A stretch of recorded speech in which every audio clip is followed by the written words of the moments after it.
Maryan weli waxay la ildaran tahay jacayl uu ka maqan yahay agtarkii la jilayay waxayna wakhtigeeda badankiisa ku qadataa qolkeeda iyo fikirka iyo aramida jacayl ee soo ridatay ayay la keri laadahay ilaahayow qof aan waxab ogayn ha cadaabin halkan gurigooda dhexdiidsana waxaa lagu bixinayaa iyadoon waxba laga weydiin ayuu abaheed iyo hooyadeed isku ra'ayn in la siiyo wiil aanay isgaranayn xataa aanay isku dabeecad wada noolanshiyo dhex mari karin waayo waxa uu ku barbaaray Siciid waddanka UK. Inta badan halkan waxaan dhowr usbuuc ahayn muu iman jirin. Waxaa soo dhawaatay maalintii balantu ahayd waxaanu abaheed u sheegay Maryan hooyadeed cawo inay inta ka horaysa Khamiista ka dhadhiciso inanta guurka oo ay ka sii ogolaysiiso laakiin war uma hayo inay la soo coto mid haddii raga oo dhan la soo safo ay isaga uun qadan lahayd waxwal oo uu yahayba Maryan hooyadeed oo sidii loo sheegay yeelaysa ayaa ugu tagtay qolkeedii iyadoo iska dhex fadhida waxaanay ku tidhi maxaa ku helay eed la jiiftaa uun horta waxba hooyo soo kac oo igu kaalay fadhiga soona dhagso arrimo ayaa ii yaale markii ay intaas tidhi ayay degdeg u saro kacday ugana daba tagtay Maryan niyadeeda marna may soo gashan guur iyo wax lamida toona laakiin maskaxdeeda waxaa ka dhex guuxayay Mustafa iyo siday ugu baahan tahay qadar yar dabadiina waxay ka daba tagtay hooyadeed intii aanay fadhiisan ayay markiiba tidhi hooyo maxaa cusub ee aan kuu qabtaa waxba ee soo fadhiiso arrin baan kuu hayaaye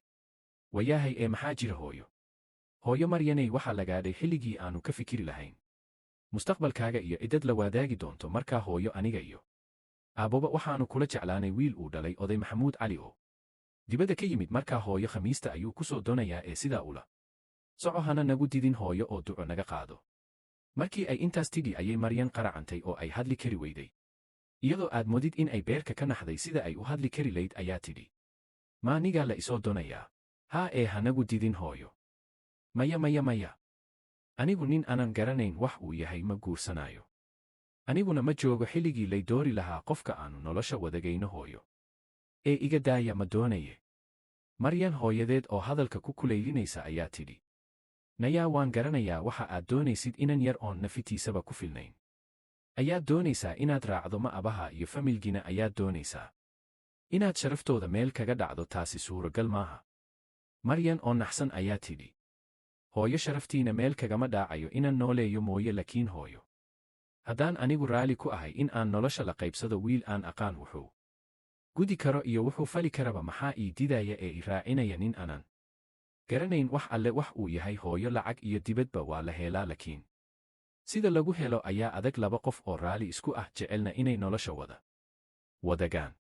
markii ay intaas tidhi ayay Maryan hooyadeed ka cadhootay sida Maryan aanay u qarsanayn jacaylka Mustafa ee ay raalida ku tahay waxaanay ku tidhi anigu kuma garanayo halkaad ku socoto ee caawa abaha ha yimaado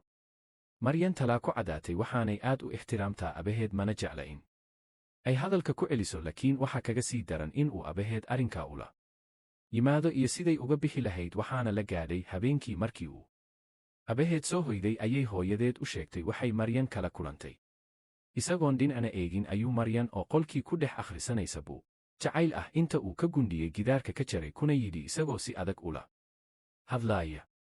waan hayaa warkaaga inaad doonayso inaad sharaftayda dhulka la gasho aad raacdid wiil aan waxba haysan oo aan naftiisaba ku filnayn oo aad diiday sheekada aad tabinayo waxaa qore Mukhtaar Cabdi Sheekh Bulshaawi buuga Hadimo Jacayl